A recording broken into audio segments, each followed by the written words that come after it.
Hello साथियों, कैसे हो आप सब लोग। मैं राजेश हमारे परिवार में आपका हार्दिक स्वागत करता हूं। साथियों, रीड डॉक्यूमेंट लेवल फर्स्ट के लिए जो आपके डॉक्यूमेंट वेरिफिकेशन की प्रक्रिया शुरू हो चुकी है। आपने शाला दर्पण के ऊपर ऑनलाइन रजिस्ट्रेशन कर दिया होगा। आपने शाला दर्पण के ऊपर ऑनलाइन रजिस्ट्रेशन भी कर दिया होगा। आपको आईडी और पासवर्ड मिल गए होंगे। तो साथियों, अब जो आपको चेकलिस्ट ले जानी है, आपको 6 तारीख से बुलाया गया। मेरा भी डीवी का प्रोग्राम 6 तारीख को सुबह 9:30 बजे है। तो मैंने कौन कौन से डॉक्यूमेंट आपके साथ में सेट किए हैं उसकी पूरी डिटेल आपको सामने रख रहा हूं। दोस्तों, ये वीडियो देखने के बाद आपको 0% डाउट रहेगा, कोई भी डाउट नहीं रहेगा कि कौन कौन से डॉक्यूमेंट ले जाने, कौन से नहीं ले जाने।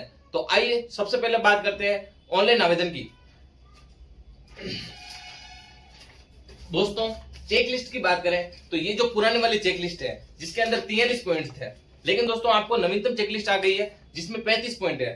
ये वाली चेकलिस्ट दोस्तों, ये वाली नवीनतम चेकलिस्ट है जिसके अंदर दोस्तों आपको 12th का माध्यम भरना है कि आपके इंग्लिश मीडियम में थी या आपने हिंदी मीडियम से की है। जिससे कि अगर अंग्रेजी माध्यम के विद्यालय हैं वो आपको अगर आपकी ज्वाइनिंग उसके अंदर होती है तो आपको पहले प्रायोरिटी आपको देंगे कि आपको अपने इंग्लिश मीडियम है और आपको वहां अंग्रेजी माध्यम के विद्यालयों में आपको लगाया जाएगा। तो सबसे पहले बात कर लेते हैं चेकलिस्ट में। चेकलिस्ट भरनी कैसे दोस्तों, सबसे पहले वो डिटेल देख लेते हैं। सबसे पहले जैसे आप पीछे भी देख पा रहे हो, आवेदन की प्रति, अगर आपके पास ऑनलाइन आवेदन की प्रति है तो 1 नंबर और हाँ। अगर आपको विस्तृत आवेदन की प्रति है 2 नंबर और हाँ। तीसरे नंबर पर आधार कार्ड है दोस्तों, 3 नंबर और हाँ। अगर आपके पास कोई डिटेल नहीं है, जैसा कि आपको बात बताता हूं मैं कि आपके पास एमए मांगी और एमए आपके पास नहीं है, तो आपको डेश करके लागू नहीं, डेश करके क्या लिखना है दोस्तों, लागू नहीं। तो आपका जो नई चेकलिस्ट है उसकी पूरी डिटेल मैं आज आपके सामने रख लेता हूं। सबसे पहले बात कर लेते हैं चेकलिस्ट के ऊपर क्या है, 10 जिला। सबसे पहले आपको लिखना है आपके रोल नंबर, आपको क्षेत्र कौन सा, टीएसपी नॉन टीएसपी, उसके ऊपर क्लिक करना है, नाम, पिता का नाम, माता का नाम। ये डिटेल देने के बाद सबसे पहला पॉइंट है ऑनलाइन आवेदन। ऑनलाइन आवेदन की प्रति दोस्तों, ऑनलाइन आवेदन कौन सा, जनवरी महीने के अंदर जो आपने रीड मेंस के लिए फॉर्म भरा था, जैसे मैं आपको बताता हूं ये वाला फॉर्म दोस्तों, जिसके अंदर आपको पहले पेज पे आपकी पूरी डिटेल है, दूसरे पेज पे आपके दोस्तों जो आपकी क्वालिफिकेशन थी वो है, और तीसरे पे आपने जो जिला प्रेफर किए थे, आपको ये पहले वाला जिला, दूसरा जिला, ऐसे 33 जिले में आपको जो प्रेफर किया था अनुसूचित क्षेत्र को छोड़कर, उन जिलों की पूरी सूची। दोस्तों, इसके अंदर आपको क्या ध्यान रखना है, आपकी जो फीस कटी हुई थी उस फीस की जो रिसिप्ट थी वो भी आपको साथ में रखनी है। पहला नंबर का पॉइंट है ऑनलाइन आवेदन की प्रति। तो आपको पता चल गया कि ऑनलाइन आवेदन जनवरी महीने में जो आपने किया था वो चाहिए। दूसरे नंबर पे बात करते हैं दोस्तों विस्तृत आवेदन। विस्तृत आवेदन कौन सा, जो स्क्रूटनी फॉर्म जो आपने अभी अप्लाई किया है रीड मेंस में डॉक्यूमेंट वेरिफिकेशन के लिए, जो ऑनलाइन फॉर्म अप्लाई किया था, मैं आपको बताता हूं ये वाला फॉर्म दोस्तों। इस वाले फॉर्म के अंदर दोस्तों आपने सबसे पहले 100 रुपए की जो रिसिप्ट कटी थी उस रिसिप्ट की पूरी फोटोकॉपी, उसकी पूरी डिटेल आपके सामने ये वाली होनी चाहिए। इसके अंदर दोस्तों क्या होगा, आपका ये फॉर्म होगा, उस फॉर्म के अंदर आपकी पूरी विस्तृत डिटेल, आपका नाम, पापा का नाम, माता का नाम, आपकी कैटेगरी, उसकी पूरी डिटेल होगी। उसी के अलावा दोस्तों इसमें आपकी नेक्स्ट पेज पे आपकी क्वालिफिकेशन होगी और अन्य जो जानकारियां हैं छोटी मोटी वो आपको दे रखी है। ये 8-10 पेज का फॉर्म है दोस्तों। इसी के पीछे दोस्तों अटेस्टेशन फॉर्म, वो फॉर्म जो आपने राजपत्रित अधिकारी थे उसकी जो आपने सिग्नेचर करवा के लगाया हुआ था, वो फॉर्म जस्ट इसके पीछे यहाँ फिलअप करना है, ये इस आवेदन के पीछे लगाना है और 2 नंबर पे पूरा आवेदन को, विस्तृत आवेदन को रखना है। दोस्तों, चेकलिस्ट के अंदर आप जैसे पीछे भी देख पा रहे हो, चेकलिस्ट के अंदर आप बात करते हैं तीसरी है आधार कार्ड। सबसे पहले दोस्तों बात कर लेते हैं तीसरे नंबर पर आधार कार्ड। ये जो आपके आधार कार्ड की ऐसी फोटोकॉपी थी, जो पीछे वाला जो आधार कार्ड है ये वाला, ये आधार कार्ड की जो थी, मैंने जो अपडेट कराया था उसकी पूरी डिटेल निकलवा ली। बाकी ये जो आधार कार्ड है उसकी आपकी 2 सेट बनाने हैं। इन दोनों जो छाया प्रतियां हैं इनके पूरे दो सेट बनाने हैं। चौथे नंबर की बात करते हैं दोस्तों, तो चौथे नंबर की बात करते हैं दोस्तों, तो आपके 10th की मार्कशीट और 5वें नंबर पर 12th की मार्कशीट। इसके अंदर दोस्तों प्रमाण पत्र सहित, अब प्रमाण पत्र की बात करते हैं दोस्तों, 2010 से पहले जो 12th या 10th करते थे उनके क्या होता था दोस्तों, सबसे प्रमाण पत्र अलग आता था और जो रिजल्ट है वो अलग आता था। तो मार्कशीट और रिजल्ट 2010 से पहले अलग अलग आते थे, लेकिन दोस्तों 2010 के बाद जिसमें ये फोटो लगा हुआ आता है, वो फोटो प्लस ऊपर तो आपका प्रमाण पत्र और नीचे आपकी मार्कशीट दोनों मिक्स आते हैं। तो दोस्तों इसकी जो 10th की और उसके बाद 5वें नंबर पे आपके 12th की दोनों फोटोकॉपी आपको लगानी है। इनको दोस्तों एक बात ध्यान रखना है, आपको सेल्फ अटेस्टेड करनी है। जैसे मैंने यहाँ सिग्नेचर कर रखे हैं वैसे पूरे हर एक डॉक्यूमेंट के ऊपर आपको सेल्फ अटेस्टेड करके लेके जाना है। दोस्तों अगली बात करते हैं अपन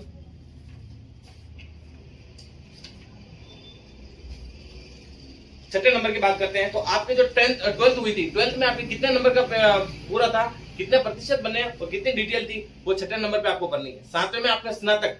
दोस्तों बीए की बात करते हैं।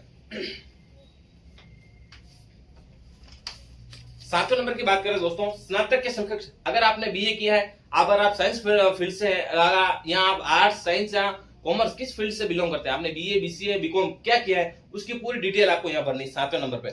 इसमें क्या करना है दोस्तों, आपको अंक तालिका के साथ उपाधि प्रमाण पत्र भी लगाना है। जैसे मैं बात करता हूँ आपको, ये मेरे फर्स्ट ईयर, सेकंड ईयर और थर्ड ईयर तीनों साल की तो मार्कशीट, उसके अलावा दोस्तों ये मैंने जहां से की थी वहां जो उपाधि प्रमाण पत्र था कि मैंने इस कॉलेज से ये स्नातक की है और 3 साल के निरंतर या रेगुलर जो भी मैंने आपने की है उसकी पूरी डिटेल आपको लानी है। अगर आपने फॉर्म में इसको दर्शाया है तो उसकी पूरी डिटेल, तीनों साल की मार्कशीट प्लस आपके प्रमाण पत्र की डिटेल ये होनी चाहिए। नेक्स्ट बात करते हैं दोस्तों 8वें नंबर की बात करते हैं दोस्तों। 8वें नंबर में क्या है, जो आपने थर्ड ईयर की मार्कशीट थी उसके अंदर बीए के अंदर या बीकॉम या बीएससी के अंदर आपके कितने नंबर का पेपर था, कितने प्राप्तांक हुए और कितने प्रतिशत बने, उसकी पूरी डिटेल आपको लिखनी है। नेक्स्ट पेज की बात करते हैं दोस्तों। 9वें नंबर पर आपको क्या चाहिए, लेवल प्रथम जो आपने डीएलएड की थी उसकी मार्कशीट चाहिए। जैसे दोस्तों मैं आपको बताऊं, मैंने जो एसटीसी की थी उसके ऊपर यहाँ पहले लिख रखा था पंजीयन शिक्षा विभागीय परीक्षाएं बीकानेर जो रेगुलर की थी, उसके अंदर जो आपको कॉलेज का नाम, ये प्रथम वर्ष दोस्तों, फर्स्ट ईयर, सेकेंड ईयर और जो आपको उपाधि प्रमाण पत्र, ये वहां से ऐसा प्रमाण पत्र दिया जाता है, उस प्रमाण पत्र कि आपको जो ये प्रारंभिक आपने जो किस तारीख से लेकर कितने किए या फिर आपको नियमित 2017 नियमित रूप से जो किए उसकी पूरी डिटेल आपको ये भी आपको साथ लगानी है। मतलब दोनों साल की मार्कशीट प्लस उपाधि प्रमाण पत्र। अगर आपके पास स्काउट का प्रमाण पत्र है, जैसा कि मेरे 7 दिन का जो स्काउट हुआ था, उस स्काउट की प्रमाण पत्र की फोटोकॉपी मैंने इसके साथ में सेलेक्ट कर दी है। नेक्स्ट बात करते हैं दोस्तों 10वें नंबर का पॉइंट है अध्यापक पात्रता परीक्षा। जो आपने रीट पात्रता दी थी, रीट प्री दी थी, उसकी आपको फोटोकॉपी लगानी है। जैसे मैं आपको बताऊं दोस्तों, ये वाली जो रीट पात्रता थी, ऐसी आपको मार्कशीट होगी। अगर आपने बोथ लेवल अप्लाई किया है तो जैसे कि आपने ये देख पा रहे हो, तो बोथ लेवल के लिए दोनों वाली, जिसमें लेवल फर्स्ट और लेवल सेकंड दोनों की डिटेल दे रखी है, वो वाले प्रमाण पत्र की फोटोकॉपी आपको लगानी है 10वें नंबर के अंदर। 11वें नंबर में आपको दे रखा है दोस्तों कि आपने जो लगाई है लेवल प्रथम, ये अगर पहले स्तर वाले थी, दोनों स्तर वाले थी या दोनों स्तर के लिए थी, वो आपको डिटेल, अगर आपके दोनों स्तर वाली थी तो आपको सीधे 11वें नंबर में लगानी है। 12वें नंबर में आपको अगर इन जो कितने में से कितने नंबर आ रहे हैं, जैसे मेरे दोस्तों ये देखिए लेवल फर्स्ट की थी भाई 150 में से 131 नंबर आए और मेरे 87.33% बनना है, तो इसकी डिटेल आपको डालनी है 12वें नंबर के अंदर। प्राप्तांक इतने थे और इतने प्रतिशत बनना है। 13वें नंबर की बात करते हैं सामान्य शिक्षा का आपकी प्रवेश स्थिति, इंपोर्टेंट बात है दोस्तों। जैसे कि आप देख पा रहे हो ये वाली प्रवेश स्थिति, अगर आप कॉलेज में गए हो या कॉलेज से जाके आप लिखा सकते हो कि भाई प्रमाणित आपको कर देंगे कि इस तारीख से इन्होंने नियमित रूप से हमारे 2 साल के एसटीसी या इस तारीख को इन्होंने प्रवेश लिया था। तो प्रवेश स्थिति की जो आपकी डिटेल है वो आपको देनी है दोस्तों 13वें नंबर के अंदर कि भाई इस तारीख से आपने ये डीएलएड ली थी, वो उसकी डिटेल यहाँ लिखनी है तारीख, और उसकी फोटोकॉपी आपको हाँ करके लगानी है। 14वें नंबर की बात करते हैं, अगर आपने विशेष शिक्षा से अगर आपने डीएलएड की है तो 14 नंबर के अंदर विशेष शिक्षा के लिए डीएलएड लगानी है। 15 नंबर में विशेष शिक्षा के लिए जो प्रवेश स्थिति वो लगानी है। 16 नंबर पे भी दोस्तों क्या होता है, विशेष शिक्षा जो करते हैं उसके आरसीआई एक प्रमाण पत्र देता है, उस प्रमाण पत्र की फोटोकॉपी आपको 16 नंबर के अंदर लगानी है। बात करते हैं दोस्तों अब 17वें नंबर की। मैंने शॉर्ट वीडियो में दोस्तों, थोड़ी गर्मी बहुत ज्यादा है, थोड़ी लाइटिंग का भी इश्यू है, तो अभी क्या हमारे थोड़ी लाइट भी थोड़ी कम आ रही है, तो दोस्तों मैंने शॉर्ट वीडियो में आपको पूरी डिटेल देने की बात की है, समझाने की कोशिश की है, आपको एक एक पॉइंट को समझना है। हो सके तो दोस्तों पूरा वीडियो देखें और लाइक और फॉलो आप सब्सक्राइब कर ले ताकि ऐसे ही वीडियो आपको मिलते रहे। बात करते हैं दोस्तों 17वें नंबर पे मूल निवास के प्रमाण पत्र। अब दोस्तों मूल निवास कौन सा चाहिए, अगर आपने पहले बना रखा है, नया बना रखा है, कुछ नहीं दोस्तों, अगर आपने ऑनलाइन रूप से जो ई-मित्र से बनाया है, जो डिजिटल अगर आपके पास मूल निवास है तो उसकी प्रमाण पत्र चाहिए। जैसे मैं आपको बात बताऊं, ये वाला मूल निवास जो मेरा मूल निवास है जो डिजिटल रूप से बना हुआ है, उसकी फोटोकॉपी चाहिए आपको।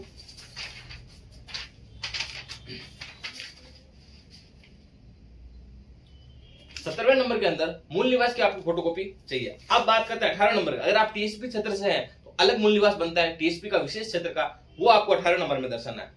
अगर आप ईडब्ल्यूएस कैटेगरी से बिलोंग करते हैं तो आपको जो इनकम का आधार पे आपको जो बनता है, तो ईडब्ल्यूएस का प्रमाण पत्र आपको 19वें नंबर में लगाना है कि आपकी ये ईडब्ल्यूएस है, कि आपकी आर्थिक रूप से कमजोर है, आपको 10% जो रिजर्वेशन मिला है उसके अंदर आप बिलोंग करते हो, उससे संबंधित है तो आपको ये बनाना है ईडब्ल्यूएस के लिए।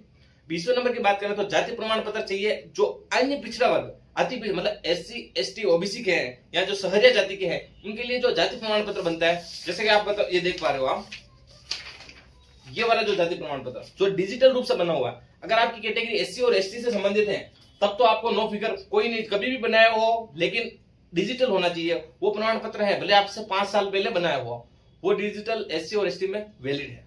दोस्तों अगली बात कर लेते हैं।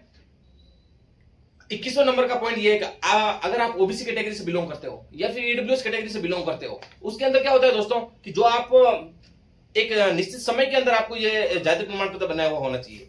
अगर आपका जाति प्रमाण पत्र जो निर्धारित तिथि दे रखी है, आवेदन की अंतिम तिथि है, उसके बाद का बना हुआ है, किसी कारण से आपने बाद में बनाया, तो उसका एक जो शपथ पत्र होगा वो शपथ पत्र लिख के आपको 21वें नंबर के अंदर आपको संलग्न करना है। 22वें नंबर की बात करते हैं दोस्तों, आपको स्व घोषणा करनी है कि आप राजस्थान के मूल निवासी हैं। दोस्तों मूल निवास जो भी स्व घोषणा है उसकी मैं पूरी डिटेल आपके सामने अभी रख लूंगा कि कौन कौन से आपको स्व घोषणाएं करनी है। जैसे मैं आपको बता दूं, ये मेरे पास 5 या 6 प्रकार की स्व घोषणाएं हैं, उसकी पूरी डिटेल मैं आपको आगे बताता हूं। एक बार आपको चेकलिस्ट क्लियर कर लेते हैं। चेकलिस्ट की बात करें दोस्तों, अगली 22वें और 23वें नंबर की बात करें। 23वें नंबर में क्या, विधवा। अगर आप दोस्तों घटनाएं हो जाती है, अगर आपके जीवन में कोई आप महिला वर्ग से संबंधित है और आपको ऐसी जीवन में घटनाएं हो गई हैं, तो विधवा का जो प्रमाण पत्र होता है, पहले तो आपकी मैरिज सर्टिफिकेट होगा कि आपने जो विवाहित हुए थे उसका एक प्रमाण पत्र, जैसे राशन कार्ड में नाम है, आधार कार्ड में नाम, किसी एक में आपका एक वैलिड आईडी आपको चाहिए। उसके अलावा दोस्तों आपके पति के मृत्यु का प्रमाण पत्र चाहिए कि इनको इस तारीख से या जो भी आपको प्रमाण पत्र होगा मृत्यु प्रमाण पत्र वो पति का चाहिए।